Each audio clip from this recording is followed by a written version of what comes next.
Welcome to the Tech Egg. Don't get scrambled. Enjoy the video. You begin by priming the body. Warm hips, ankles, and glutes for 5–10 minutes so joints move freely. Once done, plant your foot and check knee tracking over the second toe.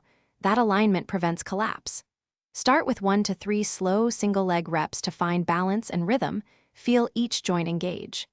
Make micro adjustments to foot pressure and posture now, because getting this right early saves effort and prevents compensation. You control the middle by driving movement from the hips while maintaining a tall chest. This keeps the spine safe and the glutes doing the work. As you descend, hinge at the hip instead of flexing the lower back. Once at depth, push through the heel and contract the glute to climb back. Make sure to breathe.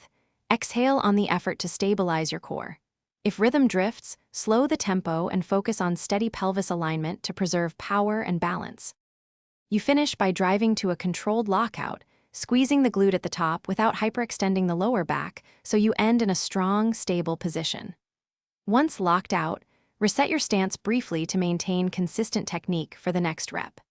If things go wrong, for example persistent wobble or knee collapse, reduce depth, lighten load, or touch fingertip to a stable surface to rebuild balance. Use that troubleshooting step until control and confidence return before increasing intensity.